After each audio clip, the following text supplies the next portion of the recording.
नमस्कार दोस्तों। तो हसन नसरल्ला की डेथ के बाद हिजबुल्लाह के लिए एक बहुत बड़ा सवाल ये था कि अब हिजबुल्लाह की जो लीडरशिप है वो किसको ट्रांसफ़र होगी। इसमें दो नाम सबसे प्रमुख तौर पर आए थे। एक तो नाइम कासिम का नाम आया था जो कि अभी डिप्टी सेक्रेटरी जनरल भी है हिजबुल्लाह के, और दूसरा नाम जो सबसे ज़्यादा सामने आ रहा था वो आपको स्क्रीन पर जो व्यक्ति दिख रहे हैं हाशिम सफ़ीदीन, इनका नाम सामने आ रहा था। Hashim Safieddine is like a poster man of Hezbollah right now because of various reasons. एक तो ये हसन नसरल्ला के कजिन रहे हैं, पूरी बहुत ज़्यादा पावर होल्ड करते हैं अपने हाथ में, एग्जीक्यूटिव काउंसिल को हेड भी करते हैं। तो हाशिम सफ़ीदीन के पास ये हिजबुल्लाह की लीडरशिप जाएगी, इसके लिए इसलिए कहा जा रहा था बिकॉज ये एक तो इनके पर्सनल रिलेशनशिप भी ईरान के साथ काफ़ी क्लोज हैं, कज़िन भी हैं, और अगर आप पहनावा भी इनको देखोगे हाशिम सफ़ीदीन का तो वो हसन नसरल्ला से आपको बहुत मिलता जुलता दिखाई देगा, जहाँ पर आपको ब्लैक टर्बन और उसके साथ में ब्लैक कपड़ों में हमेशा रहना, वो एक प्रॉफिट मोहम्मद की लिनिएज दिखाने की कोशिश वो बिल्कुल अपने पहनावे से दिखाई देता है। So also the voice of Islam अपने आप को कहने का एक बहुत बड़ा ज़रिया ये पहनावा भी है। तो इस तरीके से हाशिम सफ़ीदीन को स्ट्रॉन्ग लीडर माना जा रहा था, और क्योंकि पोस्टर मैन है, फेमस है और ईरान से अच्छे रिलेशन थे, इसलिए एक्सपर्ट्स का कहना यह था कि जो लीडरशिप है हिजबुल्लाह की वो इनके पास जाएगी। तो अब क्योंकि लीडरशिप इनके पास जाएगी हाशिम सफ़ीदीन के पास, तो इस वजह से ये इजराइल के ऑब्वियसली नेक्स्ट टारगेट तो हो ही जाते हैं। और इजराइल ने ये चीज़ साफ भी कर दी थी कि next target is Hashim Safieddine because he is going to be the next leader of Hezbollah and he is more brutal than Hassan Nasrallah. इसलिए इजराइल ने कह दिया था कि हाशिम सफ़ीदीन हमारा नेक्स्ट टारगेट होगा। अच्छा, इंपॉर्टेंटली आप एक बात और समझना, इजराइल ना caught Hassan Nasrallah by surprise. उनको भी ना इजराइल को पता था, 100% श्योर था उनको इंटेलिजेंस की वहीं पर हसन नसरल्ला मिल जाएंगे या हिजबुल्लाह के टॉप कमांडर्स वहाँ पर मिल जाएंगे। दाहिए एरिया में जब उन्होंने अटैक किया उनको भी इस चीज़ का आइडिया नहीं था, और जब ये एयर स्ट्राइक उन्होंने करी तो उसको कंफर्म करने में भी उनको थोड़ा टाइम लगा कि हसन नसरल्ला सच में एलिमिनेट कर दिया गया है। और उसके बाद आप देखो कि टाइम्स ऑफ इजराइल पर या इजराइल के जो अपने ब्रॉडकास्टर्स है KAN वगैरह, वहाँ पर इस न्यूज़ को बहुत लेट पब्लिश किया गया था। क्लेम इन्होंने किया था कि मे बी हसन नसरल्ला, क्योंकि मैंने इसको कवर भी किया था और आप देखना उस वीडियो में जाकर के मैंने बोला है कि इजराइल ने यह क्लेम किया कि 90% चांसेस हैं कि हसन नसरल्ला को मार दिया गया है। अभी भी रिपोर्ट्स कंफर्म्ड नहीं हैं क्योंकि इनको भी पूरे तरीके से ये नहीं पता था कि ये वहीं पर मौजूद होंगे। ये सरप्राइजिंग इजराइल के लिए भी था और हिजबुल्लाह के लिए तो बहुत ज़्यादा सरप्राइजिंग था, और ईरान के लिए तो बहुत ज़्यादा ही सरप्राइजिंग ये हो गया क्योंकि एक अचानक से एक छोटी सी इंटेल के ऊपर इजराइल ने एक्ट किया और वहाँ पर हसन नसरल्ला को उन्होंने एलिमिनेट कर दिया। तो अब हसन नसरल्ला के एलिमिनेशन के बाद इजराइल का जो नेक्स्ट ऑब्वियस टारगेट है वो हाशिम सफ़ीदीन है, और इसीलिए आप देखो कि दाहिए एरिया में उन्होंने लगातार जो अटैक है उसको बढ़ाते चले गए। बेरूत में जो अपने अटैक हैं इजराइल के उसको एम्पलीफाई करते चले गए बिकॉज उनको लगा कि बेरूत क्योंकि इनका सेंटर है, पहले सबको लगता था कि सदर्न लेबनान इनका सेंटर है, सदर्न लेबनान के किसी एरिया में, बहुत फोर्टिफाइड एरिया में हसन नसरल्ला, हाशिम सफ़ीदीन जैसे बड़े बड़े जो लीडर्स हिजबुल्लाह के वो रह रहे होंगे, लेकिन एक्चुअल में बेरूत में वो निकले और इसीलिए अपना पूरा अटैक एम्पलीफाई कर दिया इजराइल ने बेरूत के ऊपर। और अभी बताया यह जा रहा है कि उन्होंने बेरूत के ऊपर बहुत बड़ा अटैक किया है और लगातार 3 दिन से वो अटैक कर रहे हैं, और थर्सडे को जो उन्होंने अटैक किया है उसमें उन्होंने हाशिम सफ़ीदीन को, जो कि प्रोबेबल नेक्स्ट लीडर है हिजबुल्लाह का, उसको बहुत गंभीर रूप से घायल कर दिया है। अभी इसके ऊपर जानकारी कंफर्म नहीं है कि बहुत गंभीर रूप से घायल होने के बाद वो एग्जैक्टली कहाँ पर है, अभी उसका इलाज चल रहा है वो या क्या हुआ है उसके साथ, आगे की कोई उनके पास जानकारी नहीं। बस उन्होंने खुद इस चीज़ की जानकारी दी कि हसन नसरल्ला की डेथ के बाद हाशिम सफ़ीदीन हमारा टारगेट था और उसीलिए हमें एक इंटेल के बेसिस पर हमने एक्ट किया था और अपने टारगेट के ऊपर एयर स्ट्राइक करी थी। सदर्न बेरूट का जो एरिया है वहाँ पर हमने एयर स्ट्राइक करी थी। खुद ये इजरायली ब्रॉडकास्टर KAN ने इस चीज़ की जानकारी दी और उस एयर स्ट्राइक में हाशिम सफ़ीदीन बुरी तरीके से घायल हो चुका है। इतनी हमें जानकारी है कि वो बुरी तरीके से घायल है, लेकिन वो एलिमिनेट हो चुका है या उसका इलाज चल रहा है, इस चीज़ के ऊपर अभी भी रिपोर्ट्स अननोन है। उसकी पूरी वेयर अबाउट जो है वो अननोन है, वो एकदम से सीन से गायब हो चुका है। और उसने कहा कि हाशिम सफ़ीदीन के साथ साथ इसमें बहुत बहुत बड़े बड़े टॉप लेवल के जो कमांडर्स हैं हिजबुल्लाह के वो भी वहाँ पर मौजूद थे, और हो सकता है कि कई सारे टॉप लेवल के जो कमांडर्स हैं हिजबुल्लाह के वो भी इसमें एलिमिनेट हुए होंगे।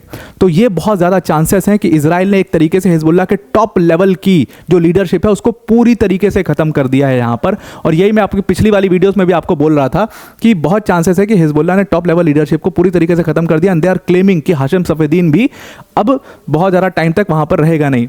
इन्होंने जो एयर स्ट्राइक करी थी एक्चुअल में हुआ क्या था कि मैंने आपको एक मैप दिखाया था कुछ दिनों पहले। तो उस मैप में ये लोग क्या करते हैं कि एक मैप निकालते हैं पूरे एरिया का, और जिस जिस घर में इनको लगता है, जो जो बिल्डिंग्स में इनको लगता है कि उसके अंडरग्राउंड जो बने टनल्स हैं या अंडरग्राउंड जो एरियाज बने हुए हैं, वहाँ पर बड़े बड़े जो लीडर्स हैं हिजबुल्लाह के वो वहाँ पर छिपे हो सकते हैं। तो उसको ये मैप पर मार्क कर देते हैं और उसके आसपास के एरियो में लोगों को बोलते हैं कि अगर आप अगल बगल के घर में रह रहे हो या आप उस घर में रह रहे हो जो सिविलियंस हैं, तो उसको इवैक्यूएट कर दीजिए। बाकायदे इसको ये लोग अपने ट्विटर से पोस्ट करते हैं। अब आपको लगता है, आपके दिमाग में सवाल आ रहा होगा, जब ये ट्विटर पर पोस्ट ही कर देते तो हिजबुल्लाह भी वहाँ से भाग जाए। तो अब प्रॉब्लम ये है ना कि हिजबुल्लाह इसमें डाइसी, थोड़ा सा कंफ्यूज रहता है कि ये हो सकता है इनकी चाल भी हो कि हमें बाहर निकालो, और पूरी तरीके से सर्वेलेंस चल रही है, 24 घंटे सर्वेलेंस चल रही है, तो हो सकता है उसमें हमें एलिमिनेट कर दिया जाए। तो इसलिए इनके पास कोई ऑप्शन नहीं है वहीं पर छुपे रहने के लिए। तो ये वहीं पर छुपे रहते हैं, और फिर अगर सिविलियंस वहाँ से इवैक्यूएट करते हैं तो फिर वहाँ पर ये एयर स्ट्राइक करते हैं। कई बार सिविलियंस की भी कैजुअलिटी इसमें देखने को मिली, 100% सिविलियन कैजुअलिटी है इसमें। इस चीज़ को तो कोई नहीं नकार सकता है, यूएस भी नहीं नकार सकता इस चीज़ को कि सिविलियन कैजुअलिटी इसमें हो रही है, नुकसान हो रहा है। हालांकि इजराइल अपने तरफ से पूरी कोशिश ये कर रहा है कि ऐसे जो वो इवैक्यूएशन ऑर्डर्स जो निकाल रहा है उसमें लोग ज़्यादा से ज़्यादा इवैक्यूएट कर दें उन एरियाज़ को। लेकिन अब देखिए, इवैक्यूएशन बहुत हद तक पॉसिबल नहीं है। बहुत लोग अपना घर छोड़ करके जाना भी नहीं चाहते कि क्यों जाएँ भाई। सही बात है कि अगर हमारा घर है और कोई दूसरी कंट्री हमें इवैक्यूएट करने के लिए कह रही है तो हम क्यों इवैक्यूएट करेंगे, बल्कि हम और ज़्यादा वायलेंट होंगे उस चीज़ के ऊपर। तो ये वाली बात भी है कि सिविलियंस क्यों इवैक्यूएट हों, तो बहुत सारे सिविलियन कैजुअलिटी भी यहाँ पर होने के चांसेस रहते हैं। तो उसी तरीके से इजराइल ने क्या किया कि इनके पास एक इंटेल आई और थर्सडे की सुबह इन्होंने एक इवैक्यूएशन ऑर्डर इशू किया कि सदर्न लेबनान के जो मतलब सदर्न लेबनान कह रहे हैं, मतलब कि बेरूत का जो सदर्न एरिया है वहाँ पर कुछ घरों को मार्क किया कि इनमें हमें लगता है कि जो टॉप कमांडर्स हैं हिजबुल्लाह के वो छुपे हो सकते हैं, इस वजह से इसको आप पूरी तरीके से इस एरिया को इवैक्यूएट कर दीजिए। उसके बाद सेपरेट इवैक्यूएशन ऑर्डर जो है वो निकाला गया और उस इवैक्यूएशन ऑर्डर में बहुत सारे सिविलियंस ने उस एरिया को इवैक्यूएट किया और उसके बाद वहाँ पर एयर स्ट्राइक की गई थर्सडे को, उसी दिन रात को। और उसी में बताया गया कि हाशिम सफेदीन जो हो सकता है, बहुत चांसेस हैं कि उसमें बहुत गंभीर रूप से वो घायल हो चुका है। तो दाहिए एरिया जो है ये अब इजराइल का नेक्स्ट टारगेट बन चुका है और इजराइल को पूरी तरीके से लगता है कि यहीं पर सारे टॉप लीडर्स छिपे हुए हैं। उसके बाद एक वीडियो सामने आता है, फुटेजेस सामने आती हैं जहां पर दाहिए एरिया में भयंकर स्मोक दिखाई दे रहा है, बॉम्ब की आवाज़ दिखाई दे रही है, गोलियों की आवाज़ वहां पर सुनाई दे रही हैं। इस तरीके की वीडियोस कई सारी लेबनान से आ चुकी हैं। तो उसके बाद जो है काफ़ी ज़्यादा क्रिटिसिज्म इजराइल का होना शुरू हुआ कि ये एक सिविलियन एरिया है जहाँ पर आपने टारगेट किया है।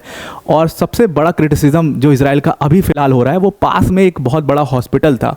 कहा गया कि उस हॉस्पिटल पर भी शेलिंग की गई, उस हॉस्पिटल पर भी बहुत इम्पैक्ट हुआ। वो पूरी हॉस्पिटल की जो बिल्डिंग है उसमें क्रैक्स आए, कई जगह पर पिलर्स गिर गए और उस हॉस्पिटल के अटैक की वजह से वहाँ के जो 9 कर्मचारी थे जो कि स्टाफ थे उस हॉस्पिटल के, नर्सिंग स्टाफ थे, वो बुरी तरीके से उसमें इंजर्ड हो चुके हैं।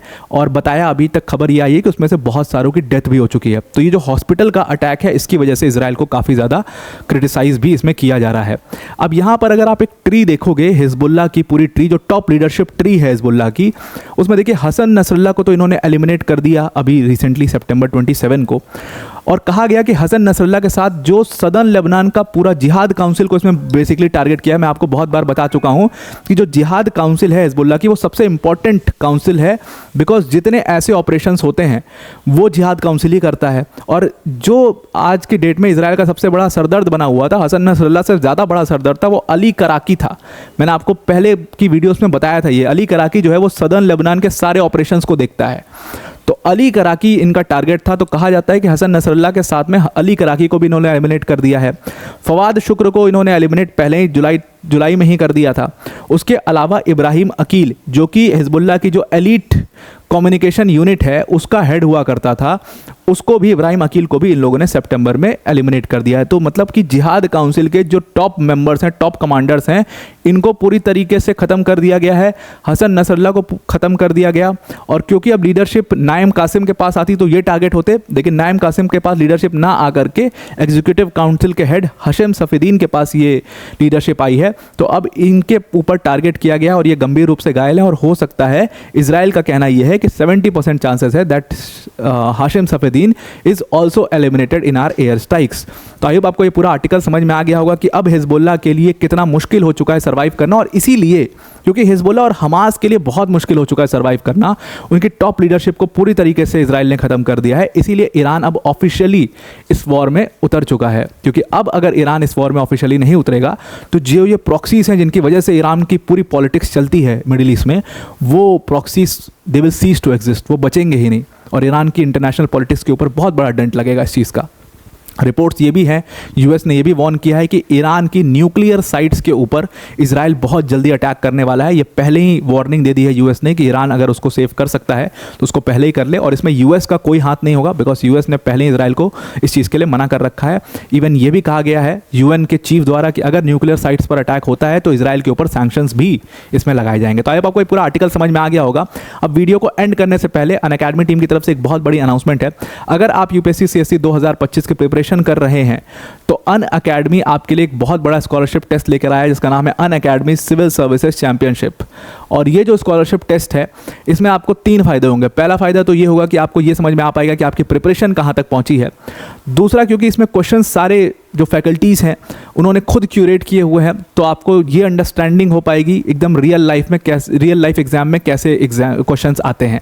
उसके साथ तीसरा फ़ायदा आपको ये हो पाएगा कि अगर आप बेहतरीन परफॉर्म करते हो इसमें तो आपको 90% तक की स्कॉलरशिप और उसके साथ में आप एक्साइटिंग रिवॉर्ड्स जैसे लैपटॉप, मोबाइल फ़ोन्स और गिफ्ट वाउचर्स वगैरह जीत सकते हो। जैसे आप यहाँ पर स्टूडेंट्स को देख रहे होगे कि ये इन्होंने कलेक्ट किए अपने रिवॉर्ड्स को टॉप हमारे एजुकेटर्स के साथ में। तो ये जो स्कॉलरशिप टेस्ट है ये 6 अक्टूबर को है 11 बजे सुबह और शाम के 5 बजे। फ्री ऑफ कॉस्ट इसका रजिस्ट्रेशन है, डिस्क्रिप्शन में लिंक दी, उस लिंक पर क्लिक करिएगा और फ्री ऑफ कॉस्ट इस पर जाकर के आप रजिस्टर करिएगा और इस टेस्ट को लाइव देने की कोशिश करिएगा 6 अक्टूबर सुबह 11 बजे और शाम के 5 बजे। तो अब आपको पूरा आर्टिकल समझ में आ गया होगा। आज के लिए इतना ही। Thank you and have a nice day.